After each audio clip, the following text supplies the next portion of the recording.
The phone rang at 6:47 a.m. I remember the exact time because I was staring at the kitchen clock, waiting for the coffee to finish brewing. The number on the screen wasn't one I recognized, a 206 area code. Seattle. I hadn't been back to Seattle in 12 years. Is this Thomas Brennan? The voice was professional, female, probably mid-30s. The kind of voice that belonged to someone who'd learned to deliver bad news without flinching. Speaking. Mr. Brennan, my name is Jennifer Caldwell. I'm a senior partner at Caldwell & Associates. I'm calling regarding the estate of Margaret Brennan. My ex-wife's name hit me like a fist to the chest. Margaret, Maggie, the woman I'd been married to for 23 years. The woman I hadn't spoken to in over a decade. I wasn't aware she'd passed. Yes, sir. 3 weeks ago. I apologize if this comes as a shock. You're listed as a beneficiary in her will, and we need you present for the reading. Would you be able to come to Seattle this Friday? I looked around my small apartment in Tacoma, the stack of unpaid bills on the counter, the couch I'd bought at a thrift store, the 12-year-old TV with a crack in the corner of the screen. Friday was a workday. I drove trucks for a living now. Local deliveries mostly. Missing a day meant missing pay I couldn't afford to lose. Can I ask what this is about? I'm not at liberty to discuss the details over the phone, Mr. Brennan, but I can tell you that your presence is essential. The reading is scheduled for 10 a.m. at our offices on the 45th floor of the Columbia Center. The Columbia Center. I'd been there once before, 12 years ago, signing divorce papers in a different law office on a different floor. Maggie had worn a black suit that day. She wouldn't look at me. Who else will be there? There was a pause, papers shuffling. Your daughter, Claire Brennan, will be present, as will several other beneficiaries and interested parties. Claire, my daughter, the girl I'd raised, taught to ride a bike, walked down the aisle at her wedding, the woman who hadn't returned my calls in 12 years. The attorney who worked at one of Seattle's most prestigious firms, making more in a month than I'd made in the best year of my life. I'll be there. Excellent. I'll send the details to this number. Thank you, Mr. Brennan. The line went dead.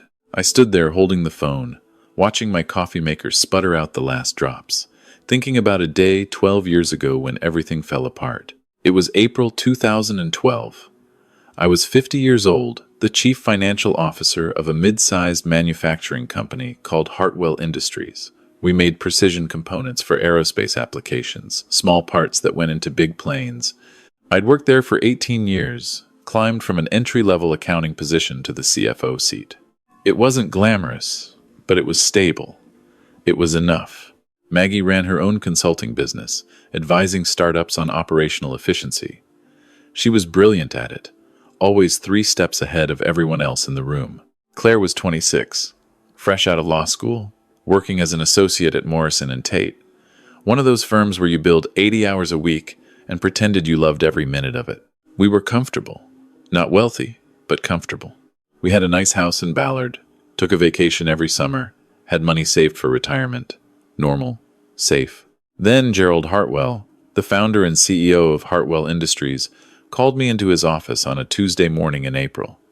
He looked terrible, gray skin, trembling hands. He'd been losing weight for months. Everyone whispered about it, but no one asked. Tom, I need to talk to you about something sensitive. I sat down across from his desk. Through the window behind him, I could see the Puget Sound, gray water under a gray sky. There's been an irregularity in our accounts.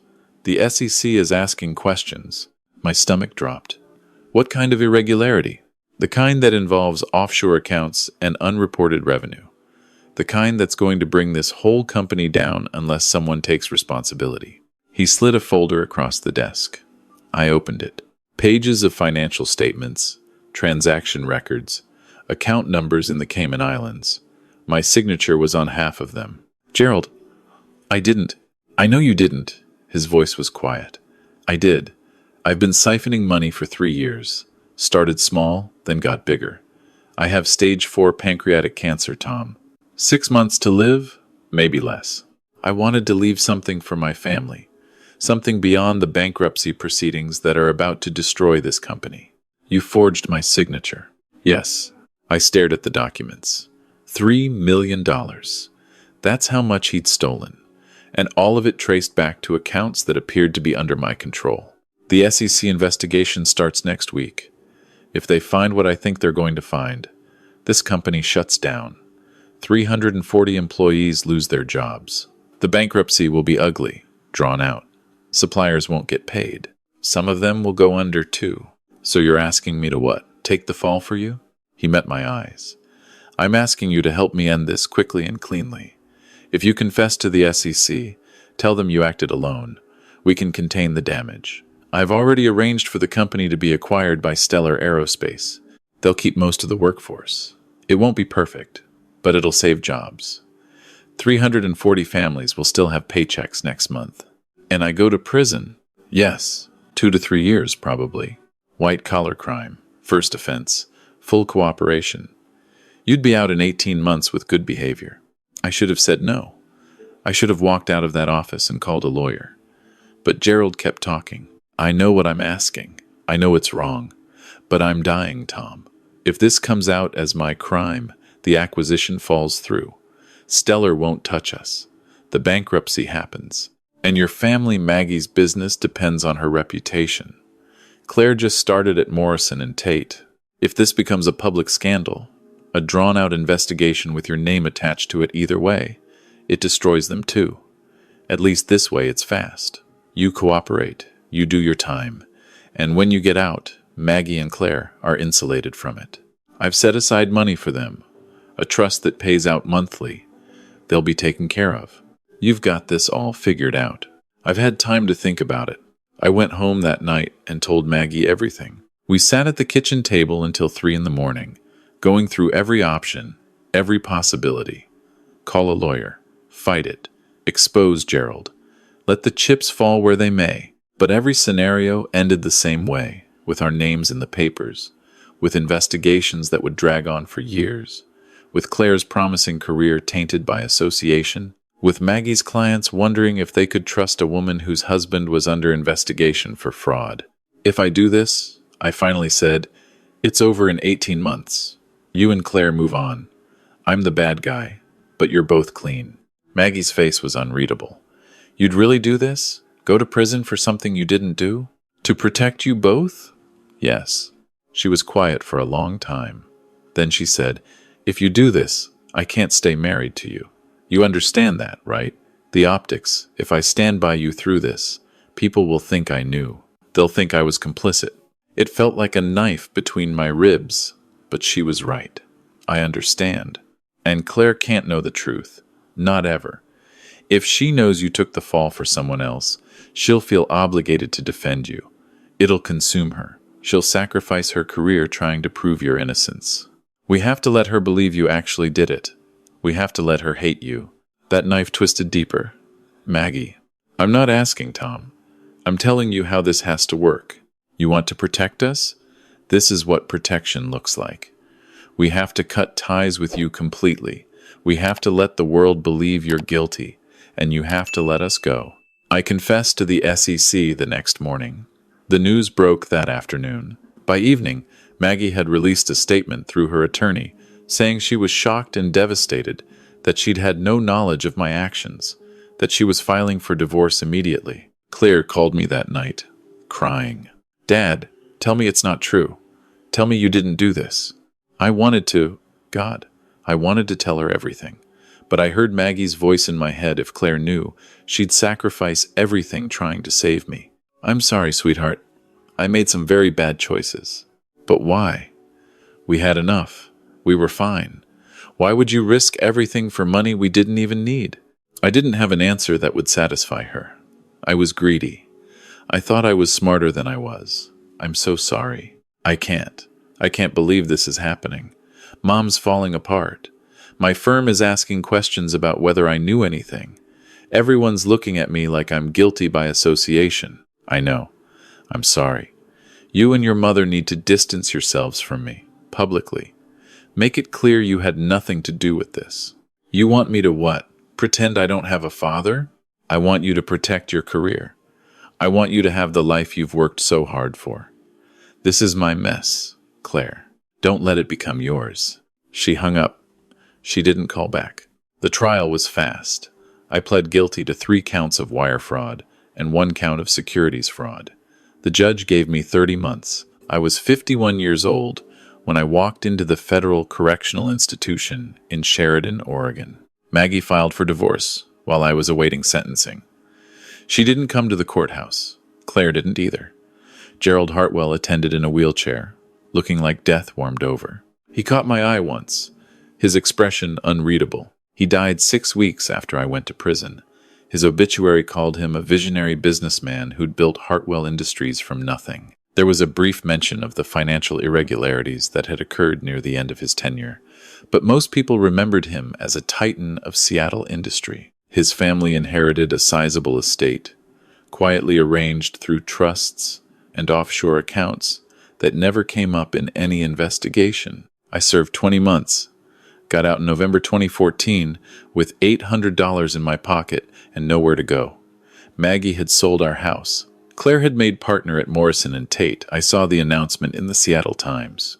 She was engaged to another attorney at the firm, a guy named Marcus Chen, from what I could gather online. I didn't try to contact them. I'd done what I set out to do. They were safe, successful, moving forward. I was the ghost they'd left behind. I found work driving trucks. It was the only job I could get with a felony record. Started with long hauls, sleeping in the cab, eating at truck stops, trying not to think about the life I'd had. Eventually, I saved enough to rent a small apartment in Tacoma and switched to local delivery. It wasn't much, but it was mine. I thought about reaching out to Claire every year on her birthday, every Father's Day, every Christmas. But what would I say? I'd made my choice. I'd let her believe I was guilty because it was the only way to protect her future. Reaching out now would only complicate things. Then Gerald Hartwell's widow died. Then Maggie got sick. And then the phone rang at 6:47 a.m. on a Tuesday morning. Friday came faster than I expected. I drove my old Ford pickup into Seattle, paying $11 to park in a garage 3 blocks from the Columbia Center. I hadn't been downtown in years. It felt like a different city, more construction, more tech companies, more people in expensive clothes hurrying past the homeless camps that lined the streets. The elevator to the 45th floor took forever. My reflection in the polished steel doors showed a man I barely recognized, gray hair, weathered skin, cheap suit I'd bought at a Men's Warehouse for a funeral 2 years ago. I looked every day of my 62 years. The receptionist at Caldwell and Associates looked about 25. She had the kind of polished appearance that came from a good salary and better benefits. Thomas Brennan. I'm here for the reading of Margaret Brennan's will. Of course, Mr. Brennan. Right this way. She led me down a corridor lined with modern art and into a conference room with floor-to-ceiling windows overlooking Elliott Bay. 6 people were already seated around a large mahogany table. I recognized Claire immediately. She'd cut her hair shorter, wore it in a professional bob. Her suit was charcoal gray, perfectly tailored. She was sitting next to a man about her age, Marcus, presumably. Her husband now. They'd gotten married 5 years ago. I'd seen the announcement online. She looked up when I walked in. For a second, just a second, I saw something flicker across her face. Then it hardened into an expression. I knew well the same look Maggie used to give me when she was disappointed. "Hello, Claire." She didn't respond, just turned back to a document in front of her. Marcus Chen, however, nodded slightly. Mr. Brennan, at least he had manners. The others, I didn't know. An older couple, friends of Maggie's, probably. A younger woman who looked uncomfortable, picking at her cuticles. And Jennifer Caldwell herself, mid-40s, sharp eyes, sitting at the head of the table. "Now that we're all here," Jennifer said, "let's begin. Thank you all for coming. We're here for the reading of the last will and testament of Margaret Ann Brennan, who passed away on February 14th of this year. Before we proceed, I need to verify everyone's identity." She went around the table, checking IDs against a list. When she got to me, she spent an extra second looking at my driver's license, comparing the photo to my face. I'd aged more than 10 years in the 12 years since that photo was taken. "All right," she finally said. "The will is relatively straightforward in most respects. Mrs. Brennan left specific bequests to several friends and charitable organizations, which I'll cover first." She went through the list. $10,000 to Seattle Children's Hospital, $5,000 to the Ballard Food Bank, Personal items, jewelry, artwork distributed to the older couple, whose names were Eleanor and Robert something. They nodded, crying quietly. Now we come to the primary assets of the estate, Mrs. Brennan's consulting business was sold 3 years ago, the proceeds of which were invested in various securities and real estate. The total value of the estate, after debts and expenses, is approximately $4.2 million. Claire sat up straighter. I saw Marcus glance at her. Mrs. Brennan's primary residence in Queen Anne, valued at approximately $1.8 million, is bequeathed to her daughter, Claire Brennan Chen, along with all contents therein. Claire nodded. No surprise there. It was her childhood home, after all. Even if we'd sold the Ballard house, Maggie had bought another place after the divorce. The remainder of the liquid assets, totaling approximately $2.3 million, is bequeathed to Jennifer. Paused, looking directly at me, Thomas James Brennan, with one significant condition. The room went silent. Claire's head snapped toward me. What? Jennifer continued. The condition is that Thomas James Brennan must be present at this reading to hear a video message from Mrs. Brennan before he can claim the inheritance. If he chooses not to view the message, or if he leaves before the video concludes, the inheritance will instead be divided equally among the other beneficiaries. This is insane, Claire said. Her voice was tight. My mother, wouldn't she divorced him? She cut all ties with him. Why would she leave him anything? I understand your confusion, Jennifer said calmly. Mrs. Brennan was very clear about her intentions. She updated this will 8 months ago when she received her terminal diagnosis. She was of sound mind, met with multiple witnesses, and insisted on these specific terms. Terminal diagnosis? I heard myself say. Jennifer looked at me with something like sympathy. Mrs. Brennan had ovarian cancer, stage 4 when they found it. She declined aggressive treatment. She passed peacefully at home with hospice care. Maggie had been dying, and I hadn't known, hadn't been there, hadn't had a chance to say goodbye. Mr. Brennan, Jennifer said, are you willing to view the video? I looked at Claire. Her face was a mask of fury and confusion. Marcus had his hand on her arm, holding her back. Yes, I said. I'll watch it. Jennifer stood and wheeled a large monitor to one end of the table. She pressed a few buttons on a laptop, and suddenly Maggie's face filled the screen. She looked thin, so thin. Her hair was wrapped in a scarf, chemo, probably, before she stopped treatment. But her eyes were clear, and when she spoke, her voice was steady. Hello, everyone. If you're watching this, I'm gone. And Tom, if you're there, thank you for coming. I know this is strange. I know all of you have questions, so let me answer them. Maggie took a breath. I could see her gathering strength. 12 years ago, Tom went to prison for a crime he didn't commit. He took responsibility for fraud that was actually orchestrated by Gerald Hartwell, the CEO of the company where Tom worked. Gerald was dying. He wanted to protect his family and arrange for the company to be acquired so the employees wouldn't lose their jobs. He convinced Tom that if Tom confessed, it would solve everything cleanly. And Tom, being Tom, agreed, because he thought it would protect me and Claire. I watched Claire's face drain of color. I found out the truth 3 months after Tom went to prison. Eleanor, you're there, aren't you? Eleanor's husband, Robert, worked at Hartwell Industries. He was in accounting. He found documents Gerald had hidden, documents that proved Tom's innocence. Robert brought them to me. I had them verified by a forensic accountant. Everything checked out. Tom was innocent. Eleanor was crying harder now. Robert had his arm around her. I went to see Tom in prison. I told him I knew. I asked him why he didn't fight it. He said, I'll never forget this, he said. Because if I fight it, the investigation stays open. Your business suffers. Claire's career gets tainted by association. The company goes under, and 300 people lose their jobs. This way, it's over. You're both safe. That's worth 18 months. Maggie's voice cracked. She wiped her eyes. I asked him what he wanted me to do with the evidence. Did he want me to take it public? Prove his innocence? He said no.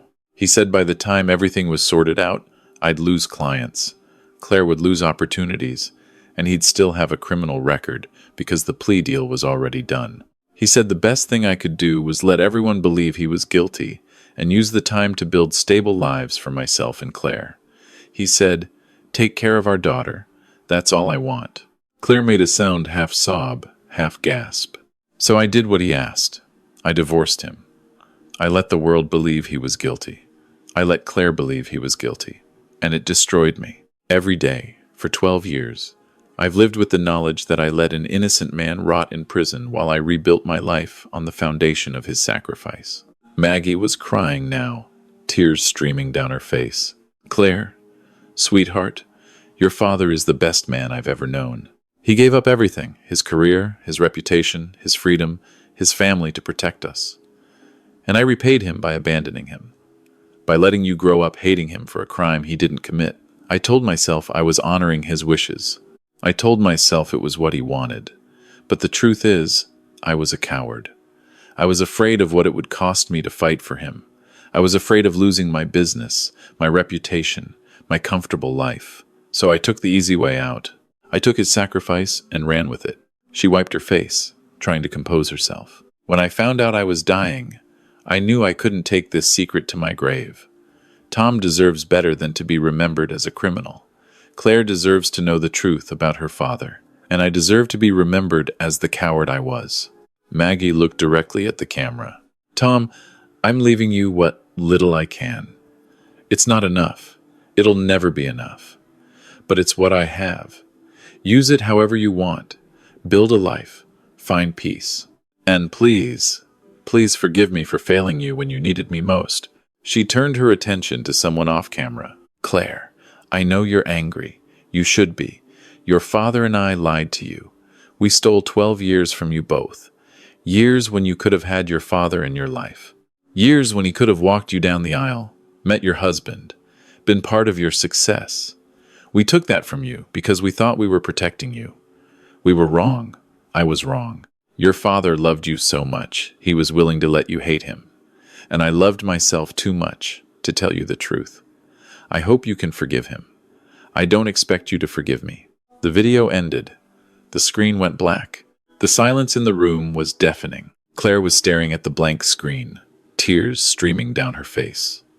Marcus had both arms around her now. Eleanor and Robert were holding hands, both crying. The young woman I didn't know looked like she wished she could disappear. Jennifer Caldwell closed her laptop quietly.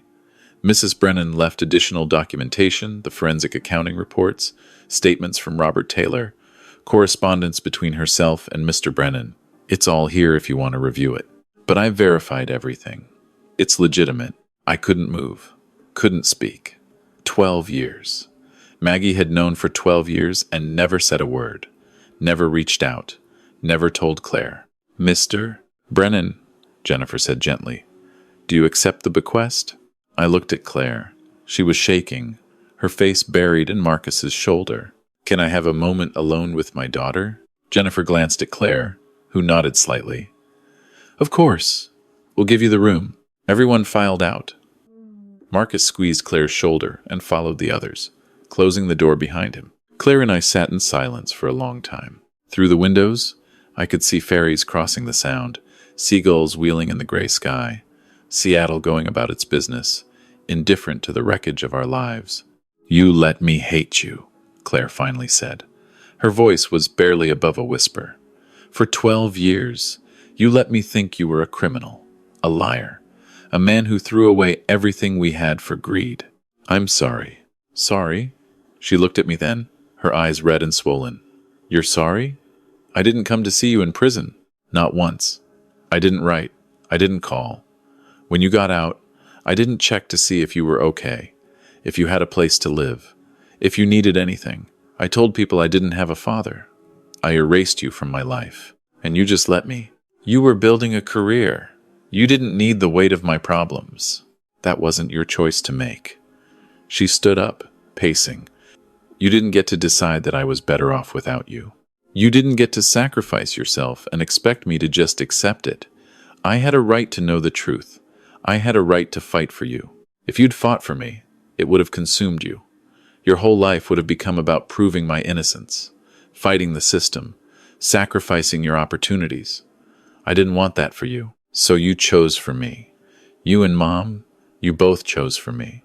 You decided I was too weak, too fragile, too whatever to handle the truth.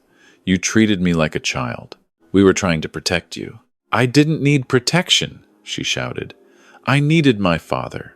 I needed to know that you didn't betray us, that you weren't some monster who threw his family away for money. Do you know what the last 12 years have been like? Carrying around this weight, this shame, thinking my father was a fraud, wondering if there was something wrong with me, some flaw I inherited from you, trying to prove to everyone that I was different, better, not tainted by your choices. I didn't have words. Everything she was saying was true.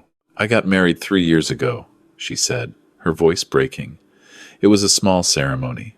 I told Marcus we were keeping it simple, just close friends and family. But the truth was, I didn't want a big wedding because I didn't want to explain why my father wasn't there. I didn't want people asking questions. I didn't want the reminder that the man who taught me to ride a bike, who read me bedtime stories, who told me I could be anything I wanted to be, was sitting in some apartment in Tacoma, driving a delivery truck because I'd abandoned him. Claire, I could have visited you. After you got out, I could have reached out. But I didn't, because I was angry and ashamed, and I told myself you deserved it. And now I find out you didn't deserve any of it. You were innocent the whole time, and I treated you like garbage. She sank back into her chair, sobbing. I wanted to go to her, to hold her the way I had when she was little and scraped her knee or had a nightmare. But I didn't know if I had that right anymore. Your mother and I made a choice, I finally said. Maybe it was the wrong choice. Probably it was. But we made it out of love. We thought we were giving you the best chance at a good life. You thought wrong. She looked at me, her face fierce through the tears. I don't care about the career. I don't care about the reputation. I care about you. I always cared about you. You were my dad. You were my hero. And you let me believe you were the villain because you thought that was what was best for me. Well, it wasn't. It destroyed me. It destroyed us. And now Mom's gone, and we can't get any of those years back. We sat there in that conference room for another hour, talking, crying, trying to bridge a gap that felt impossible to cross. I told her about prison, about the men I'd met there, about learning to survive in a place where survival wasn't guaranteed, about getting out and trying to rebuild with nothing, about the jobs that wouldn't hire me because of my record, about the loneliness of knowing my daughter was just a few miles away but might as well have been on another planet. She told me about law school, about the pressure she'd felt to be perfect, to prove she wasn't her father's daughter, about her wedding day, walking down the aisle with Gerald Hartwell's son-in-law because she refused to walk alone and couldn't stomach the thought of asking her uncle, about the nightmares she still had sometimes, where I was calling for her and she couldn't reach me. Eventually, Marcus knocked on the door. Claire, you okay? She wiped her face. Yeah, come in. He entered cautiously, looking between us. Jennifer needs to know if we're finishing this today or if you need more time. Claire looked at me. What do you want to do with the money? I don't know. I haven't thought about it. Mom wanted you to have it, to build a life. Do you want to do that? I thought about my apartment in Tacoma, about driving trucks until my back finally gave out, about the years stretching ahead with nothing but work and sleep and the occasional TV dinner. I don't know how to build a life anymore, Claire. I'm 62 years old. I've been in survival mode for so long, I don't remember what it's like to actually live. She stood up, walked around the table, and did something I never thought I'd experience again. She hugged me, just wrapped her arms around me and held on tight, the way she used to when she was small and afraid of the dark. Then let me help you, she whispered. Let me help you figure it out. Please. We've lost enough time. We went back into the conference room. I signed the papers accepting the inheritance. Jennifer explained the logistics. The money would be transferred into an account within 30 days. There were some tax implications, estate planning recommendations. I barely heard it. I was too focused on Claire sitting next to me, her hand in mine, real and solid and here. Afterward, we stood on the street outside the Columbia Center. The afternoon crowd rushed past tech workers, tourists, business people with important places to be. Claire and Marcus waited while I processed everything that had happened in the last 3 hours. Do you have dinner plans? Claire finally asked. No. Come home with us. Marcus makes a great lasagna. We can talk. Really talk. Start figuring this out. I looked at this woman, my daughter, my child, this person I'd thought I'd lost forever, and felt something I hadn't felt in 12 years. Hope. I'd like that. She smiled. It was tentative, uncertain, but it was real. Good, because I've got 12 years of stories to tell you, and I want to hear yours too. All of them. Even the hard parts. Especially the hard parts. We walked to the parking garage together. Claire and Marcus in front, me following behind, watching my daughter gesture as she talked, her voice animated, alive. She kept turning around to make sure I was still there, as if she was afraid I might disappear. I wasn't going anywhere. Not this time.